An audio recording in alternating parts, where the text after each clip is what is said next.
सांगड़ फौजी कॉलोनी में न्याणियुनि लाइ हिकु बहितरीन इल्म दोस्त इदारो कमु करे रहियो आहे। हिन स्कूल में चक नंबर 9, 10, 8, 3, 4, 7, 6, 5, 1, 2 गजरी वर्कशॉप ॿियनि इलाइक़नि जूं न्याणियूं तालीम हासिल कनि थियूं। गुज़िरियल ॾींहुं स्कूल में सालियाना इनाम विरहाइण वारी तक़रीब थी गुज़री, जिन महिमान ख़ासि अॻूणे senator popular group of industries जो चेयरमैन मलक इमामुद्दीन शौकीन ऐं संदसि ज़ाल हुआ।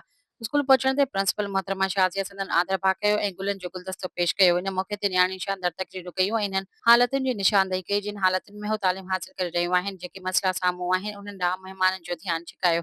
प्रिंसिपल शाज़िया सलहरे पंहिंजी तक़रीर में पिणु स्कूल जी हालतुनि ऐं मसइलनि खे उजागर कयो। न्याणियुनि सभु खामोश टेपलोस पेश करे महिमाननि खां दाद हासिल कयो।